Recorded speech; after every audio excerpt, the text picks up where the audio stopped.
Welcome to candibknittin. I'm Candy B. I be knitting. Hope you be knitting too. Today I thought we'd talk about the internal monologue I have with myself when I make mistakes in my knitting. And I'm going to illustrate that through a project that will be familiar to our OG viewers who've been with us for the past 3 weeks. These are my mittens, my Joie mittens. They are done. These mittens are also reversible, so I'm going to show you what they look like on the opposite hand. See?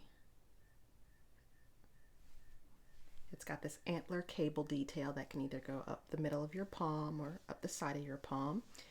And these are a pattern, or from a pattern from the book Knitting for Radical Self-Care by Brandy Cheyenne Harper.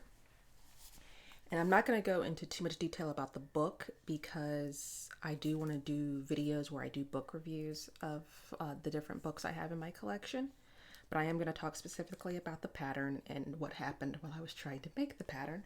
And I'll just show you her picture of the pattern. In her picture, in her photos, she wears what she calls the left and the right hand gloves on opposite hands. And the pattern itself calls for a light worsted weight yarn on size 4mm needles, which is a US 6 needle. I used the same size needles, but I used a worsted weight yarn, this heathered purple color,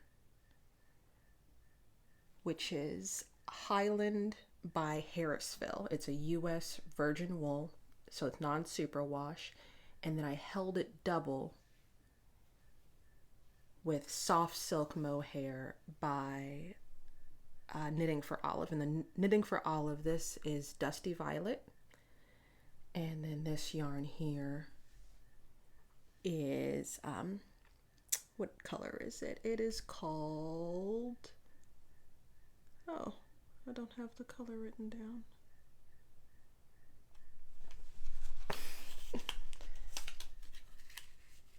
This color is called Delphinium. And I held them together because one, they're mittens, so I want them to be like extra warm. And two, as I spoke about on my first episode, I was intrigued by so many people using the soft silk mohair, either mohair yarn or mohair silk yarn held double with another yarn. A lot of like petite knit patterns call for it. And I wanted to see what all the fuss was about, but I certainly did not want an entire sweater of that. I live in Virginia, which is a pretty temperate place most of the year. And so I don't really have much of a need for really thick woolly sweaters, but some nice mittens on a day where it's pretty much below freezing in the mornings is nice, especially on the steering wheel when I'm driving.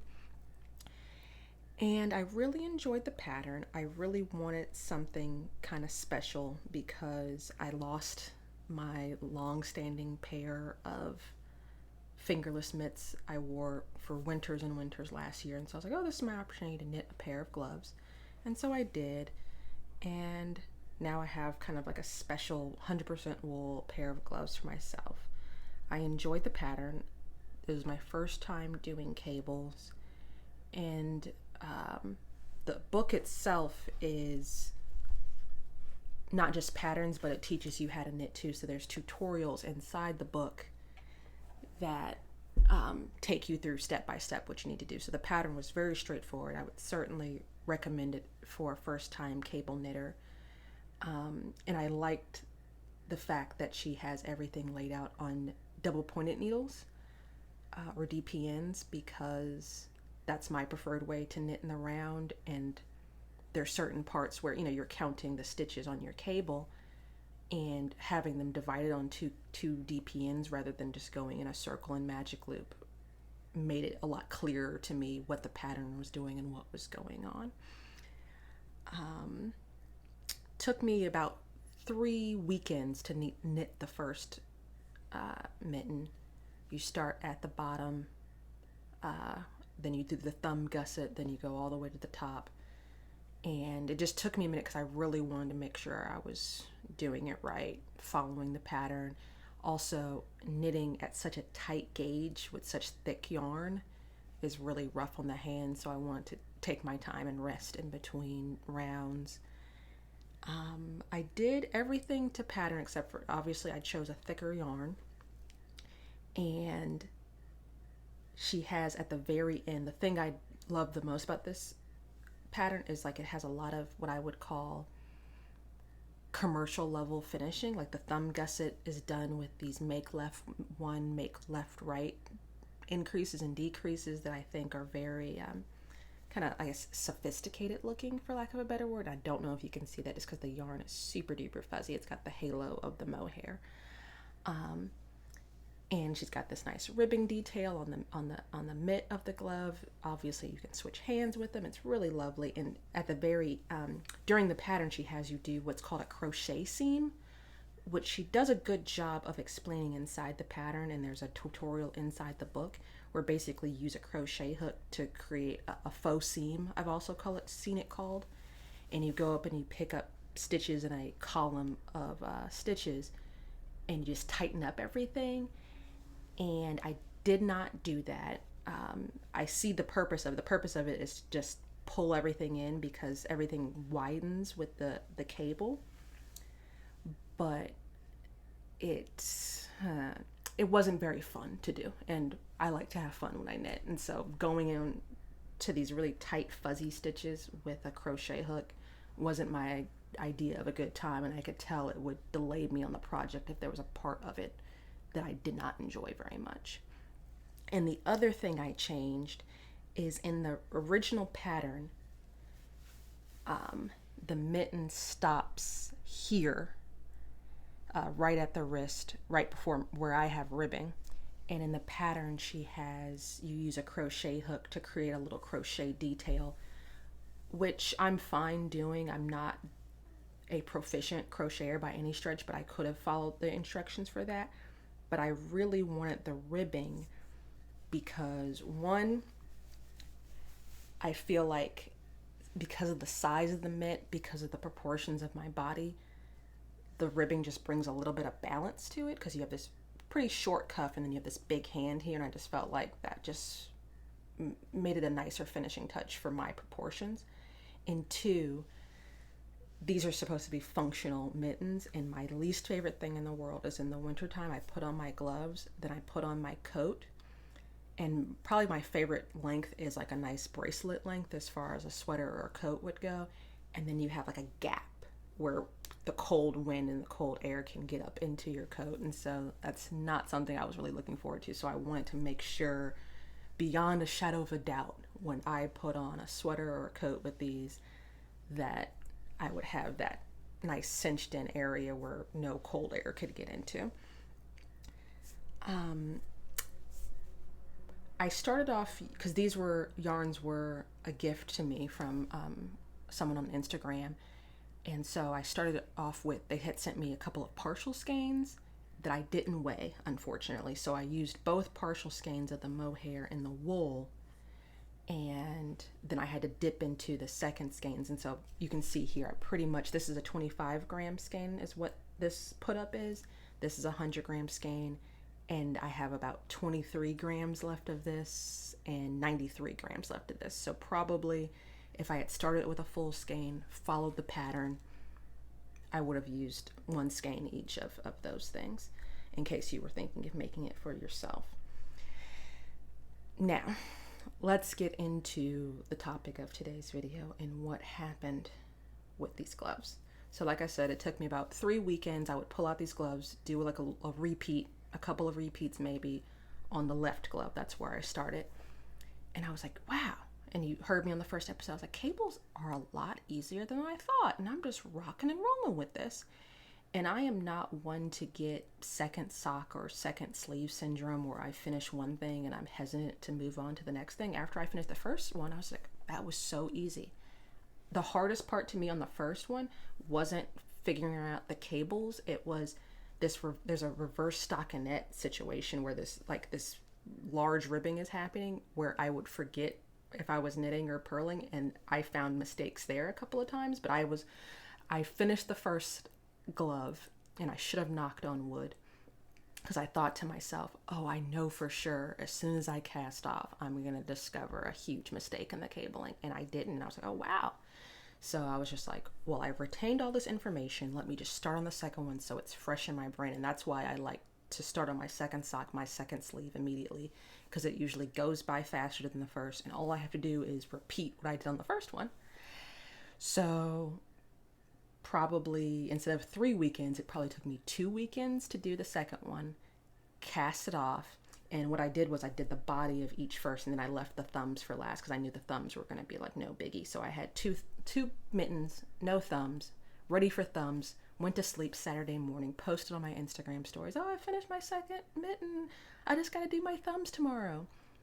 Woke up the next morning, opened up Instagram, looked at my Instagram story from the previous night, and discovered a mistake in my cabling on my second glove. And I was devastated.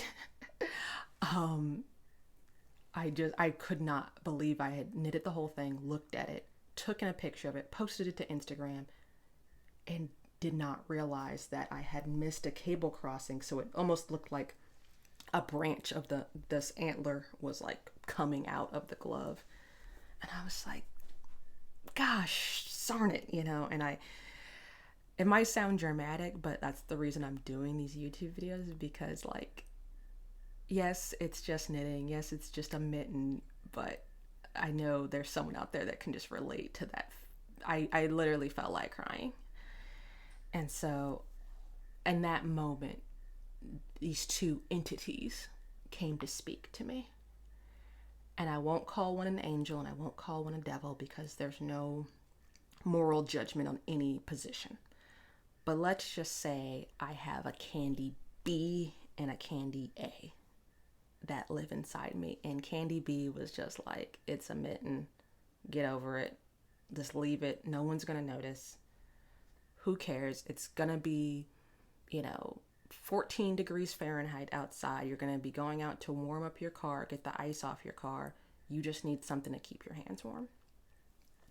And Candy A was just like, every single time you look at these mittens, you're going to notice it, all right? First of all. Second of all, you chose a cable pattern.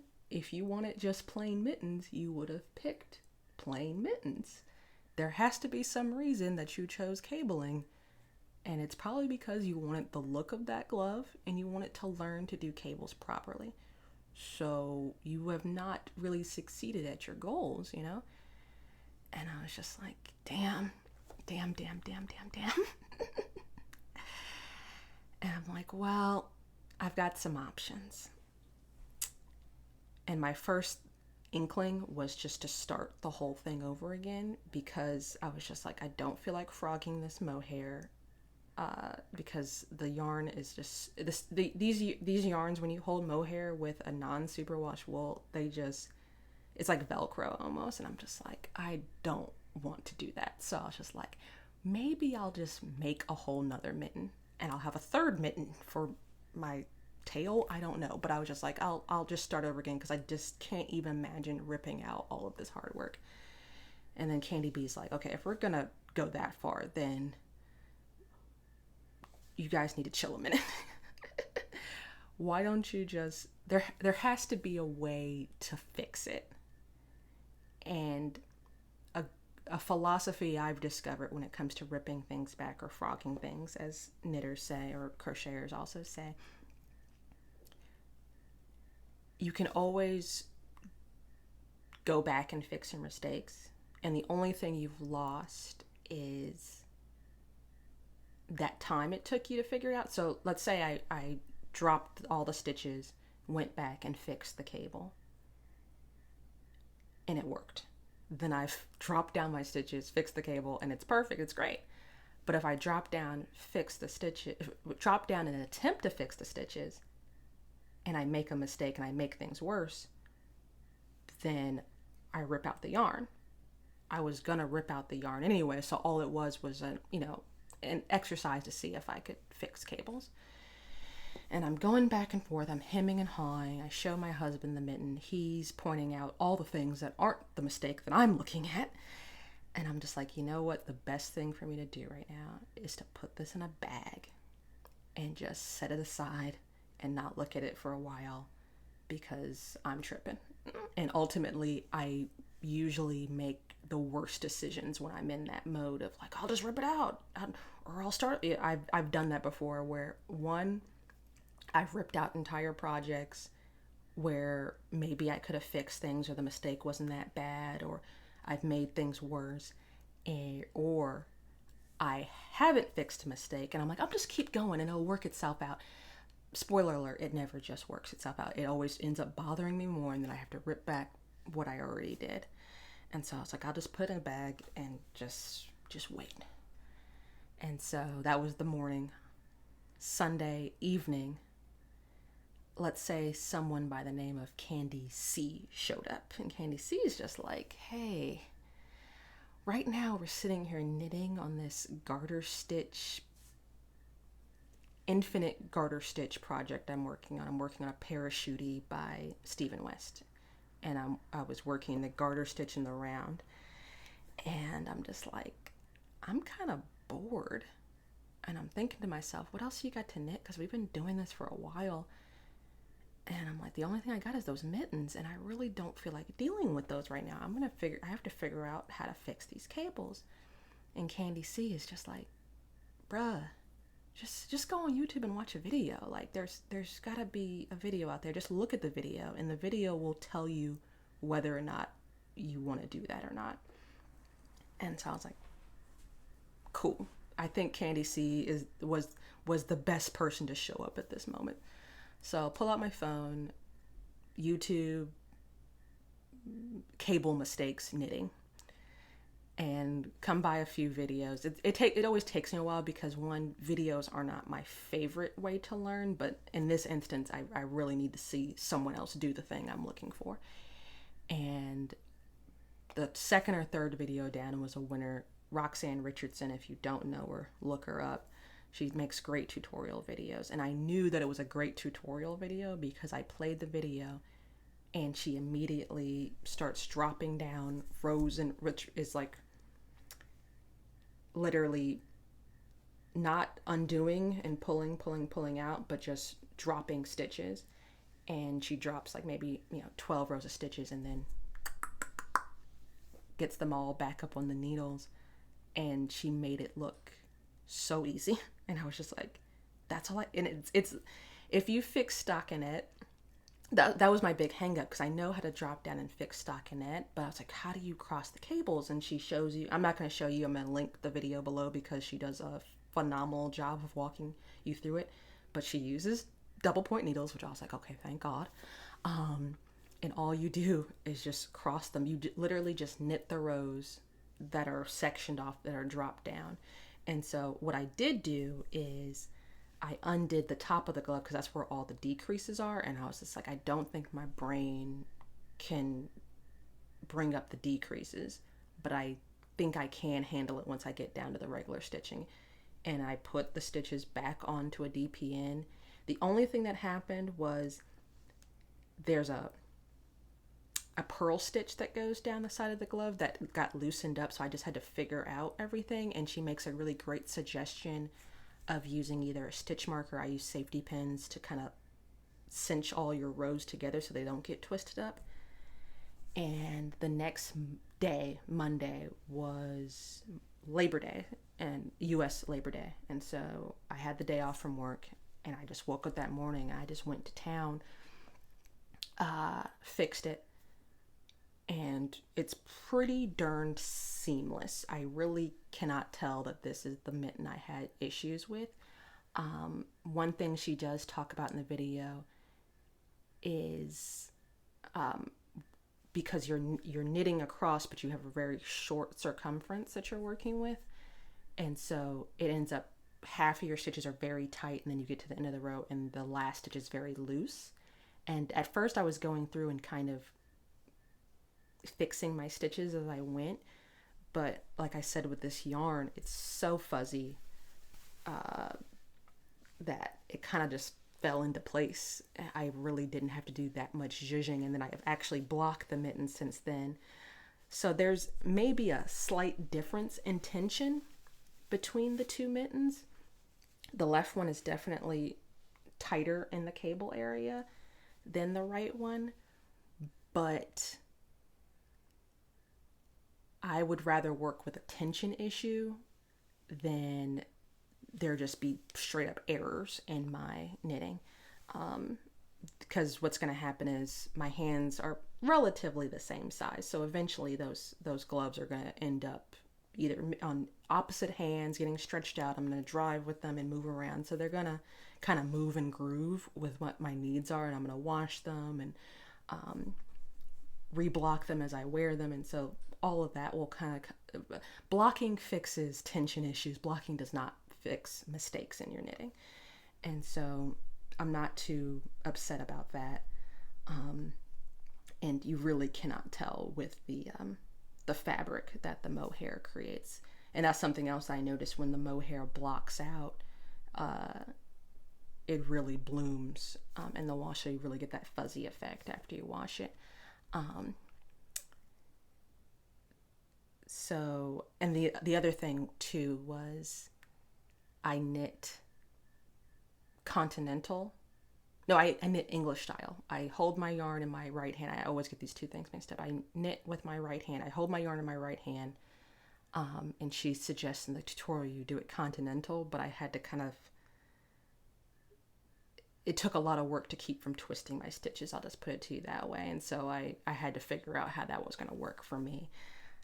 And just the tightness of this gauge and working with the drop stitches, it caused a lot of hand and back pain. It's not something I suggest you do in one sitting like I did. I was like, literally had like neck pain afterwards because I was hunched over and super concentrated and pulling everything very tightly. So that brings me to kind of my philosophy on mistakes.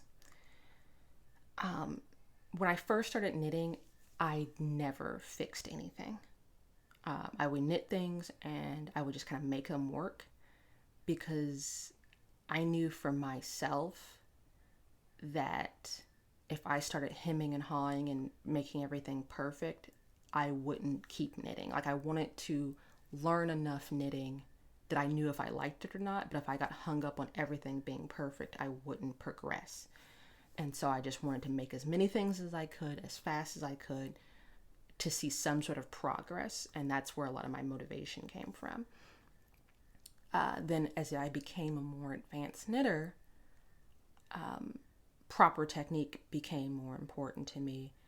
And so to me, it's really a balance of what I want out of my projects.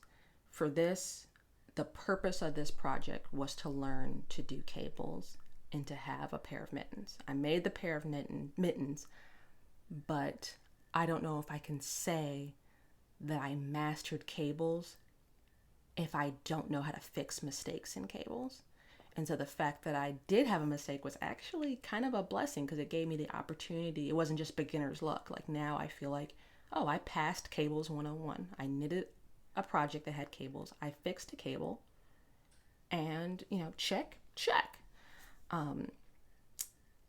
And that's where the purpose or the fun for it came out of me, because I'm, we talk about a process knitter versus a product knitter. Yes, I wanted the finished product, but I wanted the finished product just because I needed mittens.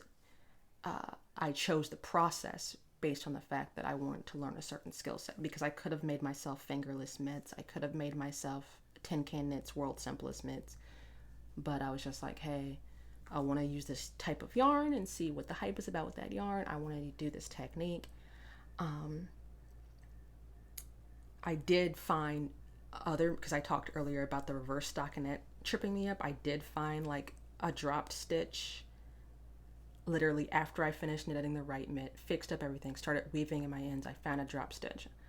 I'm not going to rip all the way back to fix a drop stitch because I know how to duplicate knit. I know how to weave in my ends to fix things like that.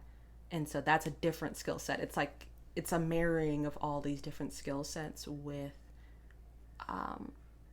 what brings me the most joy. And in that moment, I was like, okay, I know how to fix that mistake in such a way that it's not going to bother me. If I was wearing two cabled mitts and one of them was clearly different from the other, that bothers me more than looking at the palm of my hand and kind of knowing that there's a drop stitch there, but not being able to really see it because I've stitched over it to the best of my ability. And so that didn't bother me so much. Like I said, there is some wideness because the gloves are fairly long, but my hands will kind of stretch them out over time, and so I might end up going back and doing the crochet seam, and so that'll be another thing that I master. But for now, I wanted the cables, and that's what I was really excited about. So that's all I really wanted to talk about. I just wanted to focus in on one project and kind of one idea I had about it. So if you enjoyed that, you can do all the YouTube things. You can like, you can subscribe, you can comment, let me know. Do you drop down and fix stitches? What tools do you use? Do you use crochet hooks? Do you use DPNs? Are you just like one of those people that's like, oh, it's a design feature, forget about it, kind of person? If it was like a giant baby blanket, maybe I would just be like, whatever. But also let me know if you have that book. Once again, the book is called Knitting for Radical Self-Care by Brandy Cheyenne Harper. I believe, I'm going to link to the book. I'm going to link to the Ravelry page, but I believe it's only available inside the book. You can't buy it separately, but I was just on my library's website and they have it in digital copies. So if you're a member of your local library, if you're not, you should, because they have a lot of really great resources and they have that book, and you can maybe go in person and leaf through it in person, or you can see it digitally and see what all the hubbub is about. And I'll be back in the future with a review on the whole book and all the different patterns and the things that it offers and what it's all about. But until then, check me out on Instagram at Rulude. You can buy me a coffee on Ko-fi, or you can hit me up on email too. I don't mention my email too much. It's candibknittin@gmail.com. Bye.